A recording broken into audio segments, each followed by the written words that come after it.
how is it possible that I know more about my car than my body? Wow. This is crazy. I was 255 pounds. All of a sudden, my injuries started popping back, a lot more inflammation, work out like an animal, couldn't drop a pound. And it just felt like someone pulled the plug, like the switch was off. It didn't feel right. And then along comes you educating me about your gut's connected to your brain. And so that explains why I'm more stressed out than usual. And it's all tying together.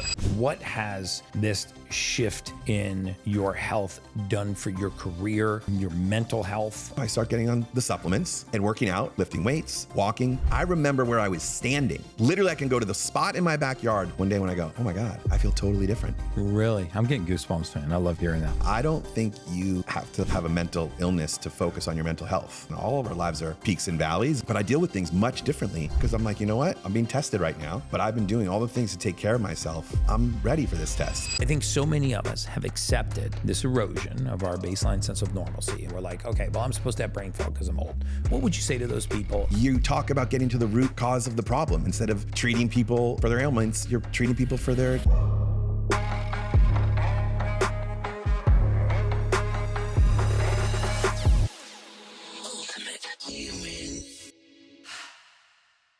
Hey guys, welcome back to the Ultimate Human Podcast. I'm your host, human biologist Gary Brecka, where we go down the road of everything anti-aging, biohacking, longevity, and everything in between. And today you are in for a plot twist because we have a senior talent partner from WME on the show today, a good friend of mine that I've been on a health journey with for quite some time. Your list of clients in Hollywood is a who's who of who's who. Welcome to the show, Brad Slater. Thank you so much. It is. We've been wanting to run this for a while. I know. This is a long time coming. It is such an honor to be here. I've been so excited about it from the moment that we met just, about a year and a half ago. And, we met a year and a half ago. Actually, Dana White introduced us at Gecko in Miami. He did. He did. It was, I'll tell you, it was just before that. I think it was March of that year, not last year, the year before. I was with Dana in Las Vegas. We were watching the Las Vegas Aces play. I represent Kelsey Plum, and it's a good friend. She's a good friend of his as well. And I saw Dana, and I was like, "What are you doing? You look unbelievable." Yeah. And he was just feeling so great. And he said, "I'm going to introduce you to Gary Brecka, and it's going to change your life." Yeah. And I said, "Well, tell me more, please, right now." And that was like during the game. Yeah. And then a couple months later, we were in Miami, and UFC had a big card there, and he said, "We're going to dinner at Gecko, and you're going to meet Gary Brecka." And I will never forget walking to the restaurant, meeting you. I was so excited because I had done some homework. You were pretty pumped. I was pumped, and you looked me in the eyes. It was so nice, and then you said, "We're gonna make you superhuman," and or said something like, "We got to get you on the protocol." But I took it like in my own crazy mind, like, "Oh my God, he thinks I'm sick. He thinks there's something wrong with me." No. I really do have to. I said, "You're going to be my next superhuman project." That's what I said. Yes. Yeah. And so after that weekend, I raced home. I was introduced to Stephanie Martinez, Devin.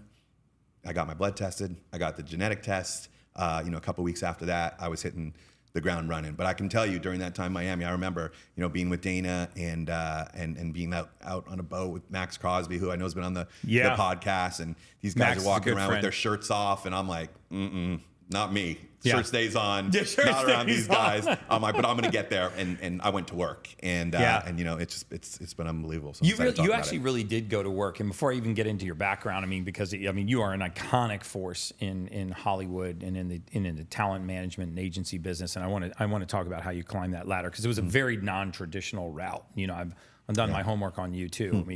You were selling European movies or movies to overseas, American to Europe, films overseas when I came out of college, overseas, and didn't actually go through the traditional ladder. Right. You didn't because in the back of my mind, sometimes when I look at other industries, I'm always fascinated by how does somebody get into that, right? Yeah. And to me, Hollywood, entertainment, sports management, talent management, being a talent agent, that to me represents one of the most competitive industries in the world, simply because you got a lot of egos, you got a lot of people with connections, crazy connections, you got a lot of people with money, and you have a lot of people, like all of your clients have choice. right? Dwayne "The Rock" Johnson, Eva Longoria. These are some of the most iconic names, figures in the world of sports, entertainment, just the level of celebrity status. So you've got to be relevant to them, and you got to provide value. For sure. Right? Because if you don't, somebody else sure as hell man will.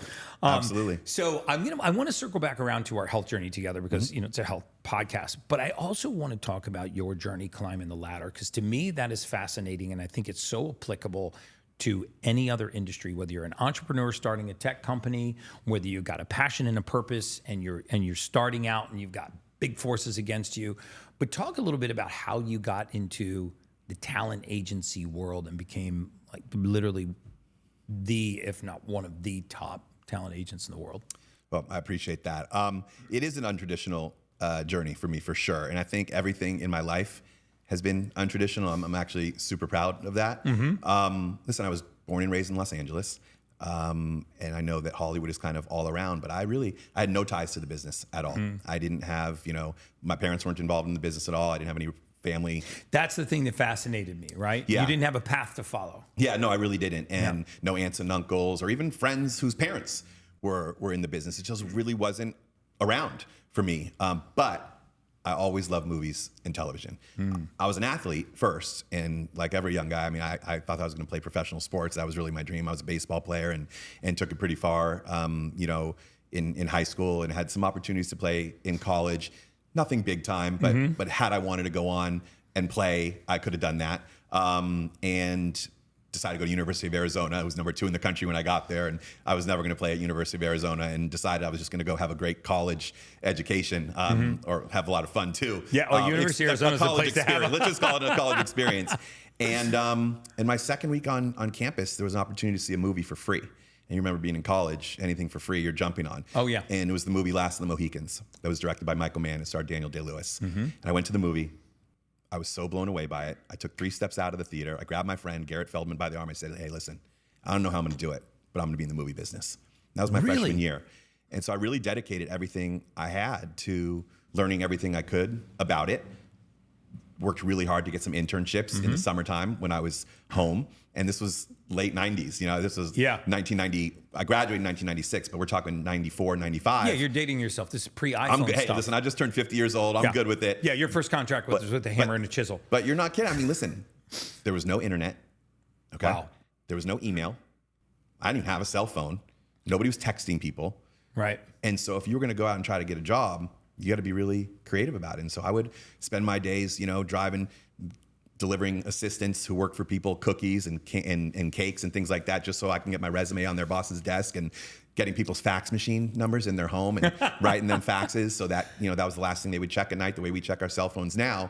Back then, they would go check their fax machine. They get a letter from some kid trying to get an internship. And that led me to some great things. I'll spare you the rest of the details, but I'll tell you this. I never thought I was going to be an agent. I use the word never probably 50 times, which is the greatest lesson. Right. Everybody always says never say never. And I really went through the whole process. It's true. My first job out of college, I was selling American movies overseas, and I learned about making deals with people and learning how to communicate. Because a lot of times I was making deals with people who were speaking different languages from all over the world. Yeah. And I loved it, and I loved deal making, and I knew I was pretty good at it. But I also knew I wanted to be in the core of the entertainment business. I wanted to be at a management company or an agency, because that's really kind of the nucleus of everything, and found my way in. And I had a short run as a manager first for 3 years, which is a little bit more personal relationship with the clients. So somebody else is an agent you're managing? Exactly. Okay. Exactly. You're kind of the quarterback or the CEO for the talent, and making sure that all the parts of their business are running smoothly. Everything from the agent to the publicist to the lawyers to the business managers who handle the finance. The agent side of the business is you're really the deal maker, and you're the one who goes out and is responsible for getting the jobs that the talent ends up procuring. And you're in charge of sculpting a career. And for me, it was a really, really exciting thing. It gave me the opportunity to do all the things that I think I do really, really well. And for me, it's been taking people who have a big platform. Yeah. Dwayne Johnson's a great example, right? Started off as a wrestler, was known for that, but picked it up and became a movie star and built that platform so big that it turns into a tequila magnate and the most followed man probably in America on social media. Yeah, I think he's second only to Cristiano Ronaldo in total followers. Yeah. And early on, he wasn't a big fan of getting on social media. It's true. Yeah, he's talked about that. He's talked about that a lot. He didn't really think that maybe was for him at that time, but boy, he turned that around, and what he does on social media is incredible. It's funny. My father has a saying. He says, "Life is what happens to you when you're on your way to doing something else," which sounds very fitting for your career path. But I was doing some digging, and I found a really interesting story on you. And you talked about how in one of your initial interviews, you said, "I'm going to be the most untraditional agent ever," and I think it spooked the other side. You talked about this, and so I was a little ballsy, right? For you to kind of be in an interview with it, and this was back when WME was like a very traditional agency. Exactly. I love that you found that, by the way.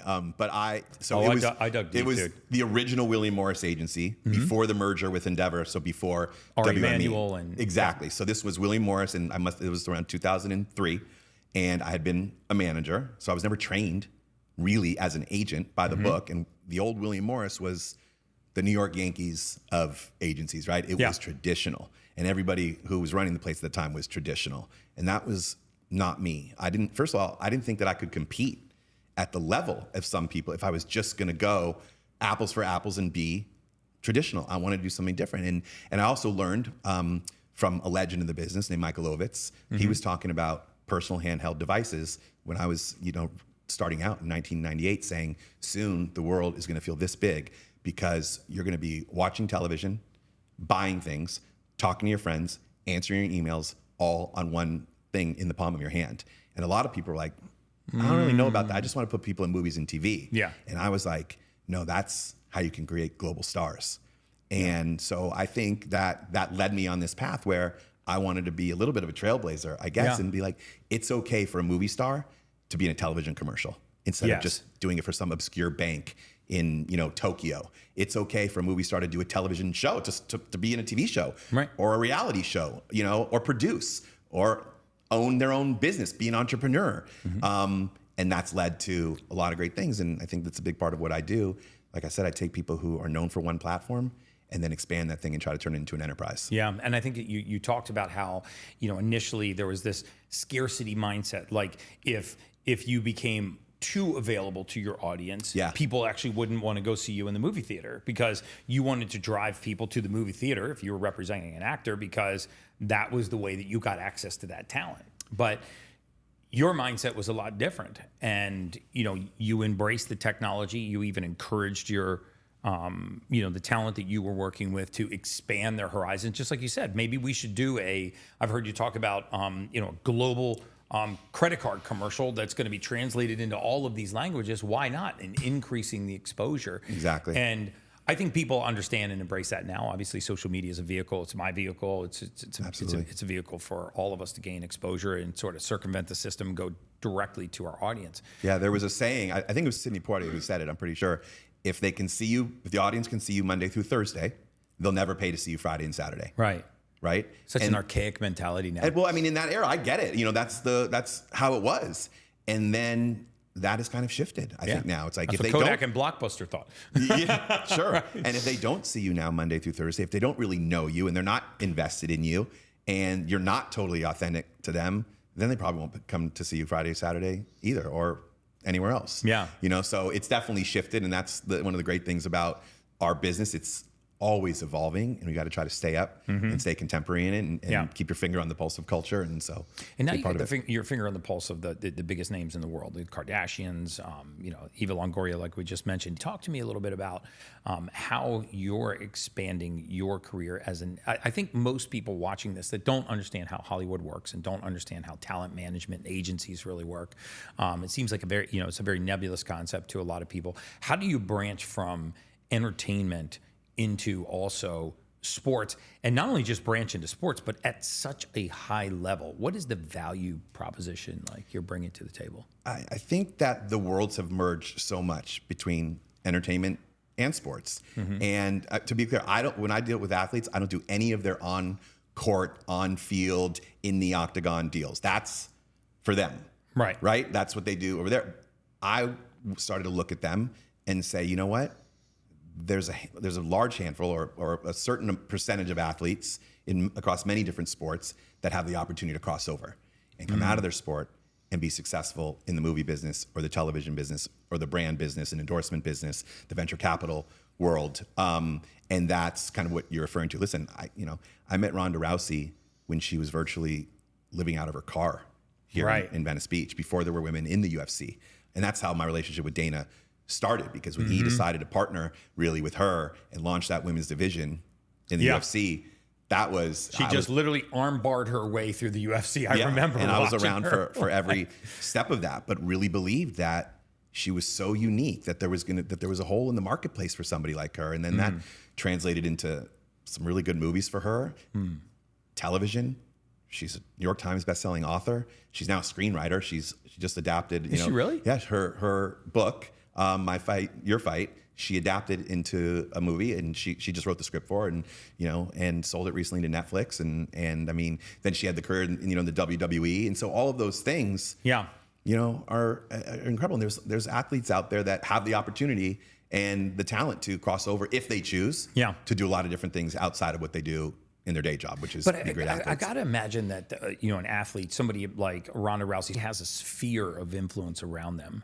And I've found I won't name any names, but I've worked with a lot of entertainers, celebrities, sports figures, and initially, at least with my engagement with them, they're very forward thinking. They're like, Gary, I really want to work with you. I usually connect with them directly. And then within a few weeks, I run into that sphere that's not as welcoming as they are, and is not really excited about inviting you in to that inner circle, especially as something as personal as blood work, genetic testing, supplementation, finding out what's really making that person tick. And I got to imagine that you coming in from the talent agency side and running into an athlete that you feel could make this crossover, there's got to be a political quagmire there that you got to navigate to get to that athlete. I 100% know what you're talking about, and sure, that makes sense. But you know what? If you can't get through that, and you can't find a partnership and fit into the team and assimilate with the people that either have been there for a long time around them and have them accept you and you accept them, it either works or it's not going to work. And if it's not going to work, then no business is going to get done. Yeah, I have this term that tide raises all boats. I mean, I think just learning how to negotiate that and say, listen, I'm here to create a win-win. I'm not here to take your talent away from you. I'm here to enhance what your talent is already got We're just going trying to on build. in your life. Yeah, so that's incredible. But so let's jump back to our journey together, because I really have enjoyed this journey. It's been the best. I've enjoyed it so much. Getting to know you, you're an amazing human. We were talking before the podcast today how you're a great grandfather in the cold plunging world. I'll take that. That's, man. Thank you. Because I was doing some background for the podcast, and I was like, dude, guys on a show in 2022, like talking about how he's cold plunging in his pool. Yeah, it's true. And before cold plunging was cool, and that's one of the components of what we do. But I think there's so many people listening to this podcast that are where you were, and they may not know. They want to, they have a destination they want to get to. They want to lose weight. They actually want to feel better. They want to look better. They want to sleep better. In your case, you mind if we just open up the coffers a little bit? That's why we're here. Let it rip. Yeah, I mean, we can always cut it out, But when we met, you had a very typical setup for somebody burning the candle at both ends, in a high stress career, raising a family, being a father, being a husband, being the breadwinner and career oriented, and also having big aspirations for your career, not sort of having settled down and it's just 9 to 5. I mean, you're balls out. But your physiology wasn't keeping up. Yeah. That was your limiting factor. That was the ball and chain, was your own physiology. And I remember when we went through the blood work the first time, and for the record, I'm not a physician. We had a team of medical doctors that were involved in your case too. when we went through the blood work and the genetic testing for the first time, your adrenals were fried, right? Cortisol was through the roof. You were running on adrenaline, pre-diabetic. I think you were 50 pounds heavier than you are today. Yeah. 50. And, very typical setup, elevated cholesterol, elevated triglycerides, insulin resistant, all of these things. And I personally get really excited when I see that stage set because I feel like I can see your future. I know exactly where you're going to be in 10 or 12 weeks. And I know that if we can set this hook, right, this is going to be the trajectory for the rest of your life. So talk a little bit about that journey and what it's meant for you. Yeah. I mean, it's been incredible. Listen, I think I was just about to turn 49 and probably just chalking everything up to like, I guess this is what happens when you're, approaching 50. Everybody does. A little bit. But also it just didn't feel right. Like I didn't feel horrible. There wasn't like one thing where I'm like, something's wrong. Yeah. I'm not going to the ER. Totally. Right, yeah. But I just knew I wasn't myself. Well, physically, I mean, I was 50 pounds heavier. So let's start there. Yeah. I was weighed 250. I still have that vision of you the night that we met and you look. I have a picture of it, which I sent to you guys and feel free to. We'll throw it up on here. Yeah. I was 255 pounds, which is just like, I couldn't even believe that I got there. But listen, COVID happened. We're all in our homes. I was working out a lot. I was like getting on my bike. I was riding like 125 miles a week in the beginning. I was feeling good. I was in good shape. I was a proponent, like, the vaccines. I'm like, yeah, I'm going to go get the shot. Got the first one. Fine, whatever. Second one. Remember. Yeah. And I have the card and I know when I got it, I can go back and look at photos and like the progression, like things just weren't right. Like it didn't matter. All of a sudden my injuries started popping back, my body pain, a lot more inflammation. I was gaining weight, and it didn't matter what I cut out of my diet. Yep. You could cut carbs, for 3 weeks, couldn't lose a pound. Yeah. Work out like an animal, couldn't drop a pound. And it just felt like someone pulled the plug, like the switch was off. And just, something, it didn't feel right. I didn't feel myself. And we talked about this earlier. I am big energy all the time. I'm like, I always feel good. I'm always you ask me how I'm great. And I believe that and then we meet and I start learning from you and you just have this gift of how you speak English. It makes sense. Yeah. You talk about getting to the root cause of the problem instead of treating people, for their ailments, you're treating people for their deficiencies. And so you look at my blood test and there are things that were just like jumping off the page. Right. And my vitamin D is through the floor. Yes. Okay. Well, I guess someone could have told me about that. I've been pretty good. I've had doctors. It was on a lot of your previous blood tests. Yeah. Too. It was vitamin B super low. But then I start learning and you and your team are explaining to me like what it means, what effect it can have on you if your vitamin D is as low as mine is, and how vitamin D controls your gut. Well, your gut's connected to your brain and now your cortisol levels and all these things. Well, I'm like, oh, so that's why my cortisol is at 26. Right. That's why I'm like 26, by the way, guys, if you don't know the cortisol range. Yeah. It shouldn't be outside of about 19, but and so that explains why, things are, I'm more stressed out than usual and dealing with a little bit more, anxiety and things like that. And it's all tying together. And then, I start getting on the supplements and working out simply, by the way, simple weight program, 35, 40 minutes weights in my backyard, which I made a conscious decision. I'm like, I'm not doing this with the trainer. All the discipline's going to be on me because I wanted it to feel doable. Yeah. Backyard, lifting weights, walking 35 minutes a day. By the way, I have more pictures of this man with his shirt off on my phone than. Listen, I did the work. I had to show to somebody. This is week 10. You were so fired up, man. I was awesome. into it, and trying to walk simple, 6 days a week, get it out there as many as I could. And I remember where I was standing. Literally, I can go to the spot in my backyard one day when I go, oh my God, I feel totally different. I actually feel different right now. Really? I'm getting goosebumps, man. I love hearing that. I remember. And it's like space opened up in my head. And there was, and it's been like that now for 14 months, and just continue to work and stay on it. And I have to say, it's so doable. It really, really is. Listen, there's no magic pill for this. You have to. Can't supplement your way around a bad diet. I totally agree with you. You cannot. And, I remember I started 2 weeks in, and then I went to Italy on vacation. Mm-hmm. And it is not easy to go to Italy, not have pasta, not have pizza, and do all the things. But I'm like, you know what? If I'm going to do this, I'm going to do this. And so I had a lot of prosciutto and a lot of steak while I was in Italy, and no red wine on that trip. And you know what? You can do that. Yes. You can have you can eat just fine. Yeah. And my whole lifestyle, really changed because of it. And I feel better than I ever have. Yeah. And it's all due to, listen, I'd never taken vitamins in my life. I'd never taken a multivitamin or anything. And then we can talk about, the genetic, test we did too. the genetic test. You have the motherfucker gene. I do. I'm a motherfucker. I do too, so I can affectionately a lot call of you people that. do. Yeah. What is it? 44% of people in this 44% of country? the population has it. And I remember, in some of our initial conversations when we were talking about the myriad of things that appeared to be wrong, right? And I think a lot of people think about these things as spokes on a wheel, right? They're like, I have this mental issue, I have this sleep issue, I have this weight issue, I have this energy issue, I have a focus and concentration issue. I have all of these different issues, and what I was able to convince you was that you didn't have 10 problems. Right. You had one problem causing 10 symptoms. Mm-hmm.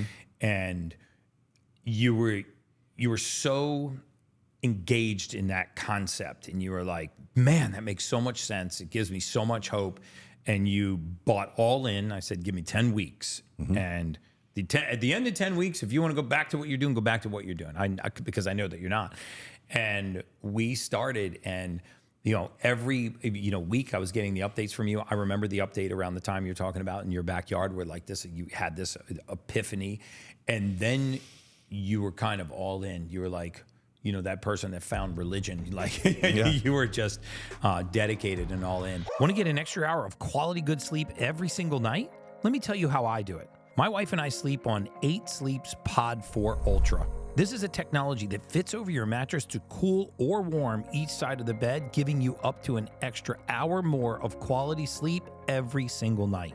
My wife likes her side of the bed warmer than mine, but I've noticed that I've improved deep sleep at cooler temperatures. It even elevates automatically when it detects snoring to improve airflow. With 99% accurate sleep tracking, you can leave your wearables on the nightstand, and I even had this thing independently EMF tested to make sure that I was not getting any extra EMF at night, which I'm not. Get $350 off the Pod 4 Ultra at 8sleep.com/Gary. That's 8sleep.com/Gary, and use the code Gary, Gary, for your discount. Transform your nights and elevate your sleep. Now let's get back to the Ultimate Human podcast. One of the other challenges that you had too was you were considering shoulder surgery. Yeah. And you had a frozen shoulder, and you couldn't rotate your arm. You couldn't put your hand behind your back without extreme pain. Mm-hmm.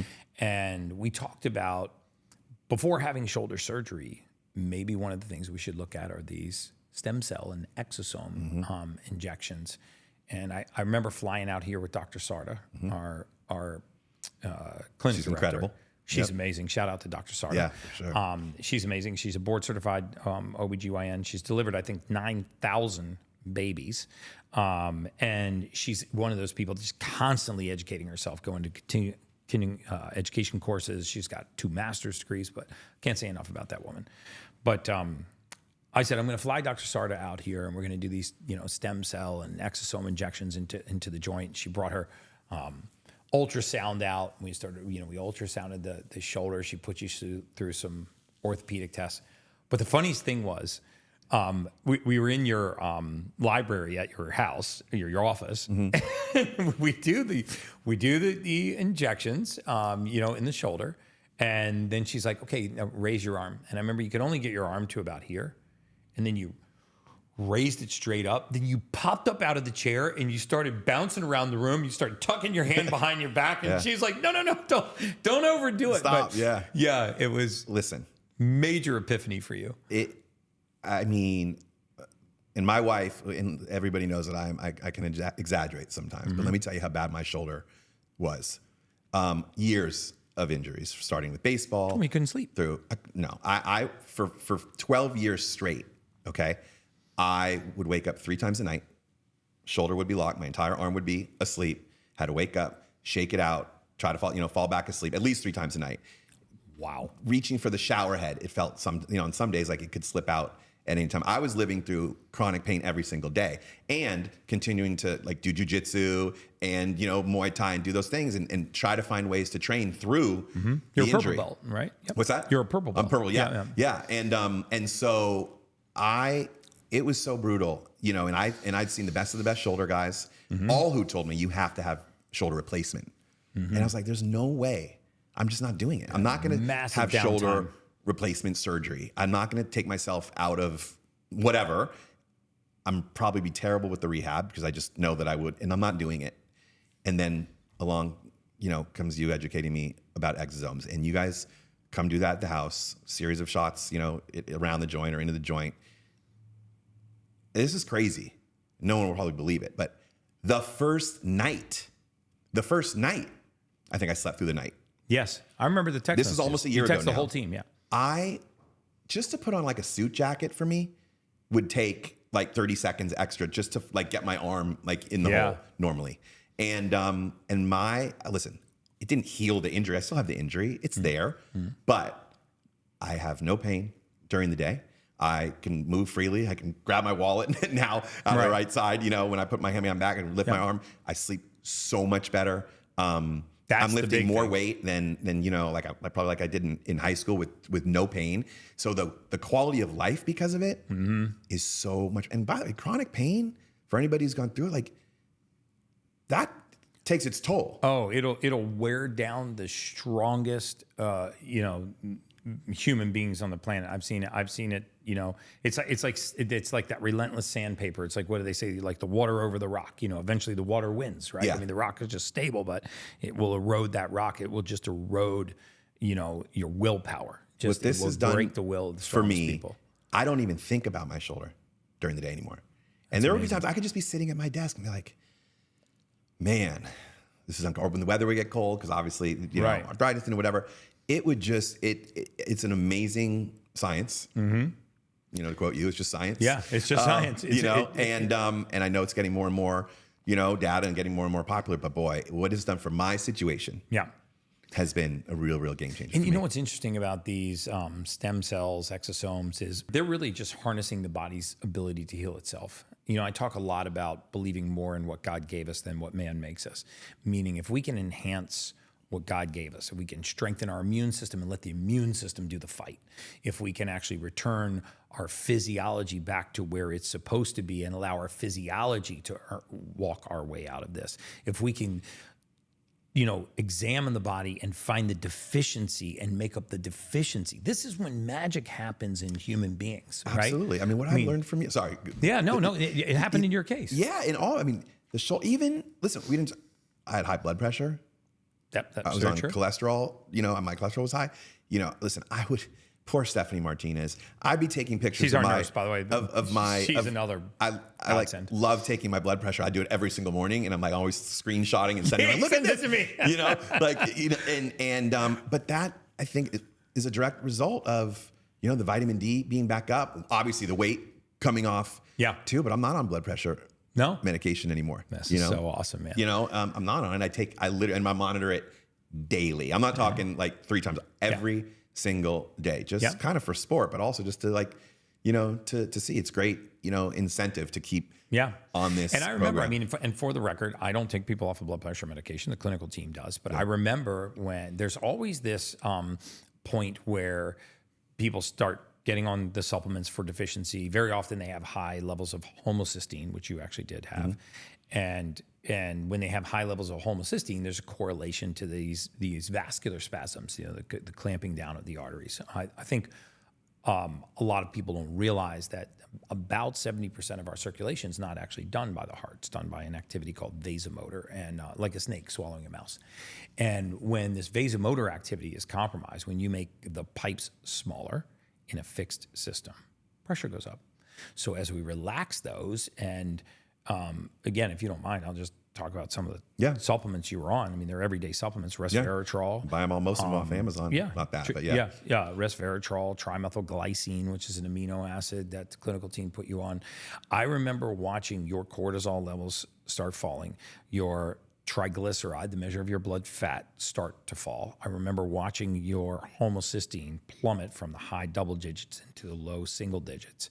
And week over week, as we got to the 12-week mark, which is I think where we did the first set of blood work, when it came back in and I talked to Dr. Sarda, like, we couldn't wait to get on the phone with you, because I was like, I know based on this paper how good you're feeling. And of course, you know, it was. I had the shirtless pictures to prove it that were coming in, and I had the blood pressure update, which, I mean, that to me is chicken soup for the soul, because I think so many people watching this podcast are on the pharmaceutical hamster wheel. Yeah. And they don't know how to get off, because they are seeing highly qualified, well-credentialed physicians that are saying, this is the rest of your life, right? This is permanent.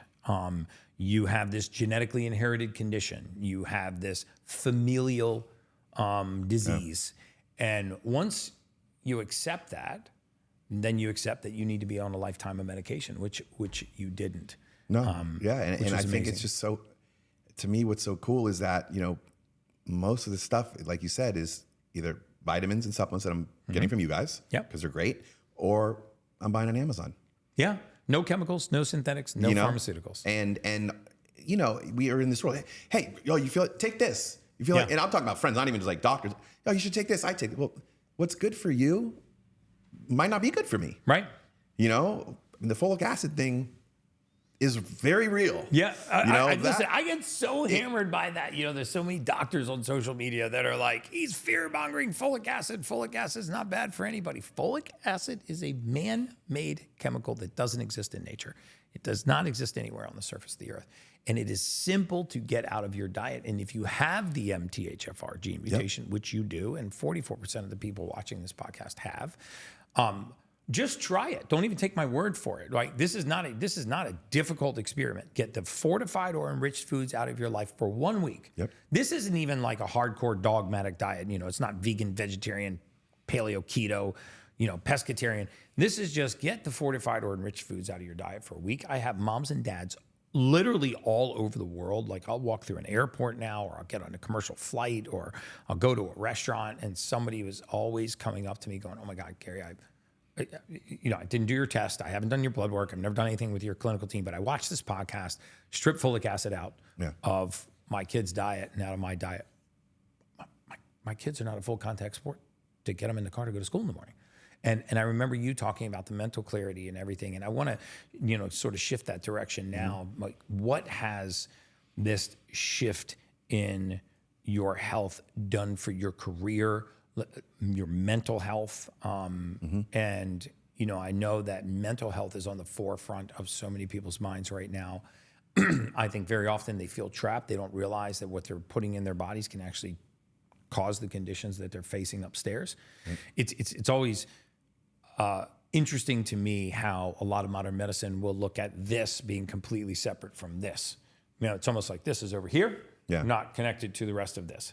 And you said it very eloquently in the beginning of the podcast. You know, once we start fixing the gut, all of a sudden, mood and emotion and, you know, mental clarity, focus, concentration, which you were really struggling with in the beginning. Yeah. So the light comes back on. Listen, I don't think you have to like have a mental illness to focus on your mental health. I hate the term mental illness, you know? You're right. And I think there's so much coming at us. Everybody, every second, whether it's your TV or your phones, your thing, or your life, or your whatever, your job. And so for me, I mean, like I said, it's like this space really, really opened up in my head where everything became a lot more clear. But you guys say it all the time. And you know, Sage says it all the time. Both of you, like, whatever normal's supposed to feel like, that's what I feel. Yeah. Like, you're never going to hear me go, oh my God, I'm like, it's like euphoric and I'm running around and I can go feel like it's not that. I feel normal. Yeah. And then I can go function the way I want to. And there are definitely things that used to get me worked up, like really worked up. Yep. And I have definitely, you know, listen, all of our lives are, you know, peaks and valleys, and trust me, I've had plenty of valleys. But I deal with things much differently now, and I can feel it. Yeah. I literally, sometimes, I don't want to say I welcome it, sometimes I do, because I'm like, you know what? I'm being tested right now, Yeah. but I've been doing all the things to take care of myself. I'm ready for this test. Yeah.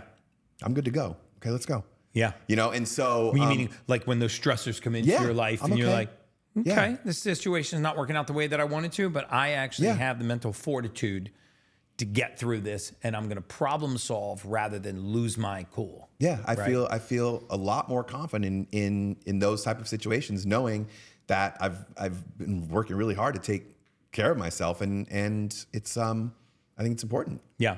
Well, now, I mean, it's clearly a priority of yours. I mean, down 50 pounds. I mean, just we were talking before the camera started rolling about, you know, you're in the gym and you pick up that 45-pound weight and you go to throw it on the bench press and you're like, whoa, wait a second. Yeah, I was carrying that around. I was literally carrying this around. I was sleeping with this on my chest. Yeah. You know, I was going to the office with this. I was coming home. I was trying to chase the kids around with this thing on my backpack. No wonder I was always exhausted and fatigued and edgy. Yep. And I think people may not have a vision of how close normal is to them. Right. You know, you may be a few minerals, vitamins, amino acids, you know, simple nutrients away from truly feeling normal. I say it all the time, and you really eloquently shaped it, that people will say, oh my God, Gary, I feel amazing. And I'm like, God, you don't really feel amazing. You feel normal. Yeah. You just accepted such an erosion of your baseline sense of normalcy that you think this is what normal feels like. Right. But normal's amazing, man. God wants us to thrive. We're supposed to have it all, right? The girl, the car, the fortune, the career, the happiness, the sleep, the libido, the energy. We're supposed to have it all. That's what human beings were put on this earth to do, was to thrive. And I think when people's physiology begins to be eroded, what happens is your physiology drags you into the place where it most comfortably exists. And it's not where you most comfortably exist, it's where your physiology is. And I think restoring that is, I mean, that's a mission that I'm on. It's a message that I'm committed to. And you truly exemplify that. Appreciate it. So, you know, I want to get back to your career, because I think it is so applicable to, you know, so many different industries. You take this non-traditional career path, but now that you're senior talent agent at one of the biggest talent agencies in the world, and you are managing some of the most iconic talent on the planet, I've got to think that staying there is just as hard as getting there, right? Like, how do you continue to provide value to people of that caliber? I mean, how do you stay relevant with a Kim Kardashian? How do you stay relevant with a Dwayne Johnson? Because from my myopic view, if I'm in their position, listen, if you're not providing value, go find it somewhere else. Sure. So you've had a long sustained career, and I'd love to get into the mindset, the mentality, the practices that are keeping you where you are. Yeah, I think, you know, first of all, it's good to have young kids. I have twins that are 13 years old, and so I've never heard someone say that. If you want to know what's cool, and like, it's important about staying relevant and understanding what's going on in culture, right? And seeing where, you know, trends go and what people, not just in California and New York, are doing, but people in the middle of our country too, like what movies they're going to, and, you know, what TV shows they're into, and what, you know, products they are, you know, are excited about. It's really paying attention to those things and trying to embrace the change. We've been through so much of it, right? You know, I mean, if I were to tell you, I don't even know, what was it, 15 years ago, that subscription thing for the DVDs, you know, called Netflix, where you could get 3 sent to your house, and as soon as you were done watching them, you could send them back, you get 3 more. If at that time I was like, and by the way, in about 10 to 15 years from then, they're gonna have a whole channel that's all you're gonna watch movies and television on, you would have been like, what are you even talking about? You know? And streaming's, you know, it's changed a lot of things. Yeah. But it's okay. Like, it's, you know, like. But I feel like you've got to be on the forefront of that, so that you've got to be at the level of talent that you're managing. You've got to be bringing things to them before they bring it to you, so you don't feel like you're being reactionary. You're being proactive. Like, Listen, hey, Dwayne, we gotta get on this wave. Listen, I think that, you know, when you're fortunate enough to be in any client that you represent live, it's because there's a matter of trust there. Right. That you're gonna have their best interest in heart, and that their businesses are as important to you as they are to them, if not more. Yeah. And so that's our job. We have to be out in front of those things, and we have to be curious, continue to be curious, and do things like that are untraditional, and do things a little bit differently, and not be scared of that, and be okay taking calculated risks. Yeah. It's funny you say, curious. I think intellectual curiosity is one of the greatest emotions we can possess, because it makes you a passionate person. Because I have a childlike fascination with science and human physiology and the human body, and I feel so blessed to be in the industry that I'm in, because I want to read it and study it and learn about it for sport. Like when I'm on vacation, that's what I'm doing. Like that is my downtime. Like I've sort of meshed the career path and the intellectual curiosity with my deep fascination, and I feel really, really blessed that they all come together, and I've sort of blurred the lines between work and play. Yeah. And I've got to imagine for you a little bit of that is the same thing. I mean, you're an amazing people person. I mean, it's coming out on the podcast for sure. You can just see you're gregarious, 50 pounds lighter, and you're a great people person. So you've got to enjoy that interaction. And truly, I've gotten to know a lot of your clients as people behind the scenes, and they're great human beings. Kim Kardashian is she's a great person. I mean, I think Dwayne is an unbelievable person, and what you see on the screen is quite honestly what you kind of see behind the screen. He's one of those people that's also has a childlike fascination with the human body and performance and health and wellness, and I think if you were to ask him, he'd say my best days are ahead of me, right? And you're like, how are you going to beat what I just saw, right? Like the most iconic actor in Hollywood, a WWE star, social media guru. He ain't resting, right? He's not putting it in neutral. He's works hard, pressing on the gas. Yeah, he works really hard. Yeah. So that must be inspiring to you too. It is. I mean, you're fortunate enough to work with really, really great talent. I took an acting class in college. An acting class? One. Trust me. It was so hard. I was so awful. I was so awful that I immediately gained such a respect for talent. Oh, you know, and acting, but like what really talented people possess. And so I'm driven by their success. I want it so badly for them that it's personal to me. Yeah. You know, their wins are your wins. I just want to, I just want the best. And I think that's our jobs as representatives. But I really do wear it on my sleeve. I mean, I love the job. I always say to people, there's where I park my car at WME, I have to get up 6 steps to the elevators. And a lot of mornings I'll run up the steps. And I'm not late. Because you're like, yes. Yeah, I'm not late. I'm just I think I'm excited to be there. And the day that stops, then I know I'm probably going to have to, go high school baseball or something. But listen, you have, and this goes for any job. I don't care if you're a doctor, you have patients' lives in your hands. You know, firemen, police, my job is not that, is not that important. Yeah.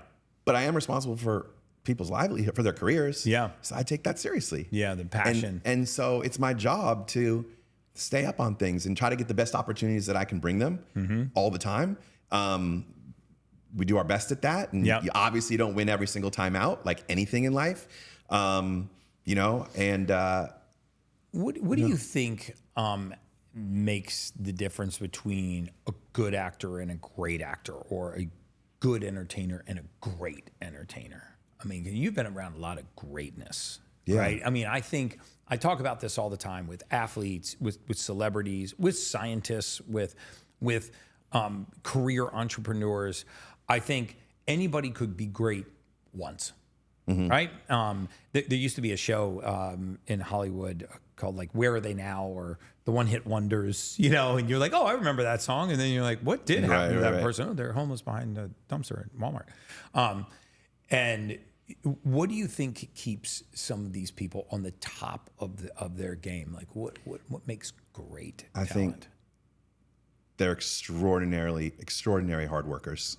And I'm talking about like all the extra things. You know, you used to hear this, you know, stories about, you know, just like athletes, you know, Kobe Bryant, when they were all at the Olympics, you know, guys were going out partying and they came home from the clubs and he was getting in the gym when they were coming home. Or on the court, from clubs. Like, shots. Right? And I've seen, you know, listen, the great actors, the difference, those are the ones who are still working with acting coaches. They're not just like getting the job. Still working with acting coaches. That's a great one. Showing up. You know, they don't just show up on the day that they're supposed to work. They are in there. They're working with their coaches. They're watching other actors. They're seeing other films. They are devouring other things to see and learn. You know the difference. And you know what? Like, now there's so much to choose from as a consumer.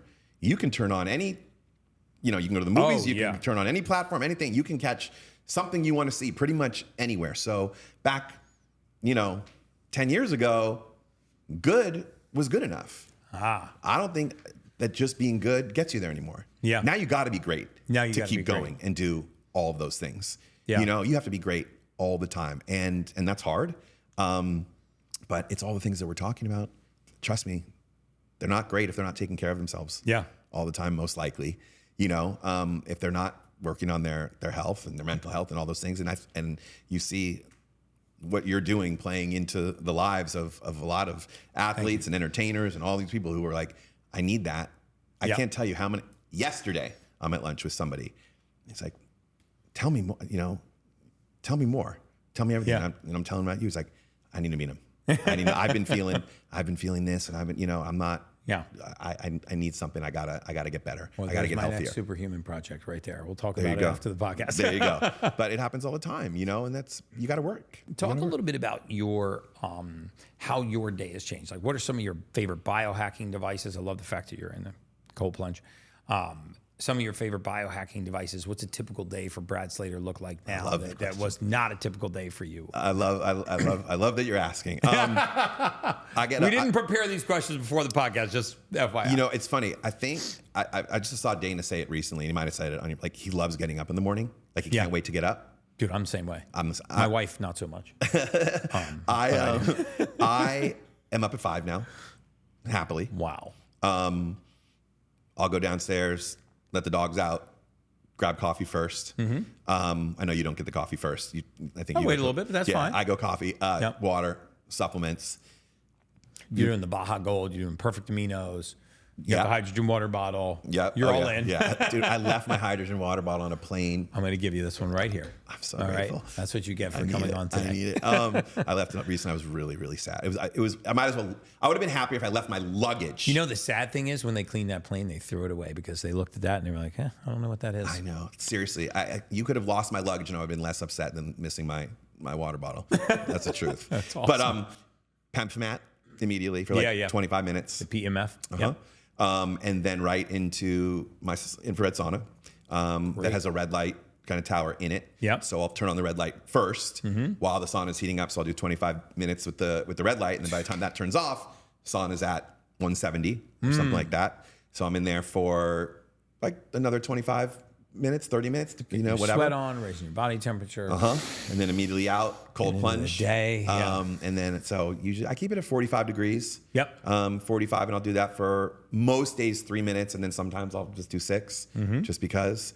And then so I'm already done. It's like 6:15 by then. But then my kids aren't even up yet, right? And I'm on. I call it my drug of choice all the time. Nothing makes you feel better for longer. I feel great. Yeah. I'm totally ready to go. And I always say this, I'm sure you feel the same, like the cold plunge never gets easier. So that's like a real metaphor for the day. Like, if you knock out the cold plunge, what's going to be harder for you in your day than that? Zero. The procrastination that goes into actually getting in it. For me, like, I'll grab my phone and I'll send 10 texts before I get it out there. Like, it's just like, I don't. And then you do, and you're like, yes, I did it. I feel so good. Let's go. Yeah. And then I'll, try to get, I'll get a workout in. Now I have a new weight program that I've been doing 3 mornings a week. And so I go somewhere to do it, but it's really close by my home. So it's an hour, and then, or I walk. Yeah.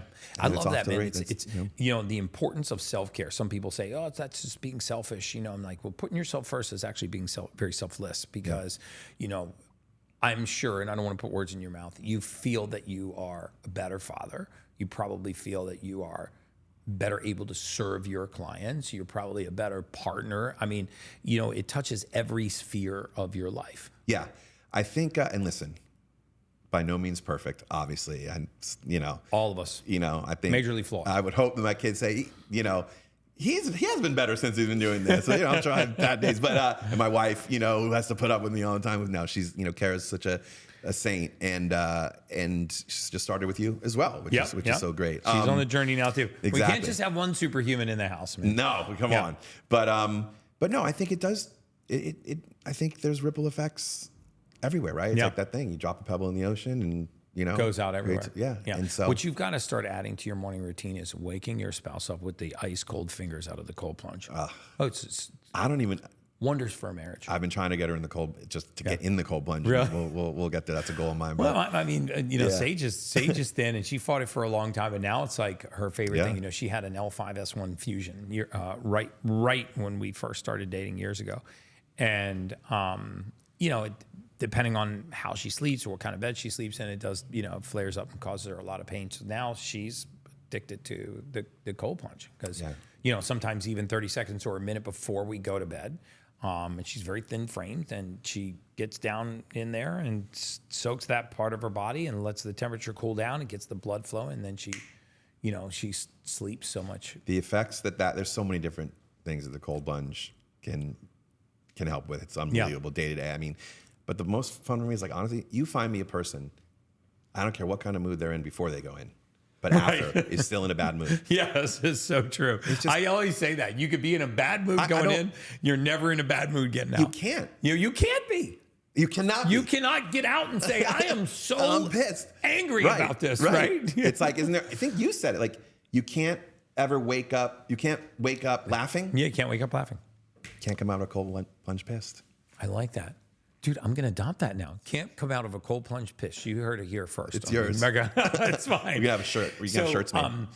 What would you say to the folks that are watching this podcast that are in similar industries, right? I mean, we're all in the grind. What was the tipping point for you, and what mental resilience did you have to get through that first 10 weeks? Because I want people to know how close they are to feeling amazing, to really feeling normal. And if you go back to where you were right around the time that we met, was there like you said, there was nothing going on that I didn't want to go to the ER, right? It's like my arm was constantly numb, and I couldn't move my fingers or something. But I think so many of us have accepted this erosion of our baseline sense of normalcy. And we're walking around and we're like, okay, well, I'm supposed to have brain fog because I'm older. I'm in my 40s, I'm in my 50s. I'm not supposed to remember names and dates and times and places. I'm not supposed to remember where my keys and wallet are. I'm not supposed to sleep that well. I'm supposed to have a little spare tire around the middle. I'm supposed to feel stressed out and a little bit edgy. It's just part of getting old. What would you say to those people? And what, if anything, was a tipping point for you? Well, the Miami trip was definitely a tip. First of all, as we all know, there's no one more honest than Dana White. Oh, yeah. And if he thinks that you might not be healthy. I find it so crazy when people are like, Gary paid him to say that. I'm like, first of all, thank you for thinking I'm wealthy enough. Right. To have the money to move David and White's needle. No, he was just ripped that $100 million out of my savings account and threw it at Dana. He joked. He wasn't joking. He said to me, he's like, you have to do this. You're getting the bullfrog thing under your neck. And I was like, oh, wow. You're like, I'm asshole. Like, okay. No. How dare you? And but it is right there. It is right within your reach. Yeah. However, I think you have to really take a look at yourself. Literally, you can go look in the mirror and go, I'm taking 2 feet in. It's not a toe. It's not 1 foot. It's 2 feet. Mm-hmm. But you're not killing yourself doing it. It's just do it. Commit to this. Give me the 10 weeks. Yep. Give me the 10 weeks. The things that are wrong with you, the reasons you're not feeling well, you're going to give them things that should alleviate that. These things are reversible. Yeah. For the most, they can be changed. Yeah. You have to make a commitment to do it. You can look at 10 weeks on the calendar too. I mean, it's not even Thanksgiving yet. I mean, this podcast is probably going to air right around Thanksgiving-ish, 2 weeks. So is that Thanksgiving? No, it's before Thanksgiving. Which means that we're not even to Thanksgiving yet. Before Christmas, you could be a different person. Could. Like that's a really achievable goal. That's Yeah. that's the other message that I really want to give people, because a lot of times they look back at, at people that have been on this journey with me and they go, man, I just don't have a year to commit. And I'm like, no, they only committed 10 weeks. They just didn't get off the band. They got off the pharmaceutical hamster wheel and got on the supplement for deficiency wheel. And now it's their choice to not get off. Well, I've sent a lot of people your way, just like I know a lot of some very influential people. A lot of your people have, and I hear it all the time. I think it's like a competition going on, like who sent more business to you. Everyone's like, how did this many? Haven't met one yet that has called and been like, yeah, it didn't work for me. Yeah. Because again, it's right there in front of you. Here's where here's your deficiencies. Mm-hmm. Here's something that's gonna, help turn that around. Mm-hmm. If you do it and you do it, get outside, move around. Movement is like, go move around. Yeah. Watch what happens. Yeah. It's not crazy. But you have to be in. Yeah. No, you can't do not a 7 out of 10. Just be a 10 out of 10. No. You're not. Your energy doing it isn't a 10 out of 10. You're just committed 10 out of 10. Yeah. Commit. Yeah. Like anything. Yeah, I hear people talk about the necessity for discipline being more important than motivation. Usually when people start this journey, they're not motivated, right? In fact, they're starting the journey because they don't have the motivation. And also the knowledge. Listen, someone said to me, they said, how is it possible that I know more about my car than my body? Wow. The fluid levels in your vehicle and the fluid levels in your body. Heat. We had so many viral snippets out of this. I love it. And so it's like, okay, go, just get the blood test. Start there. Yeah. Like, get it. Study. You don't have to be obsessed. I was crazy. I'm, reading everything up every morning, every single article, reading every research paper that you post in the podcast. You don't have to do that. Just do the work. Yeah. No, I love it, man. I love it.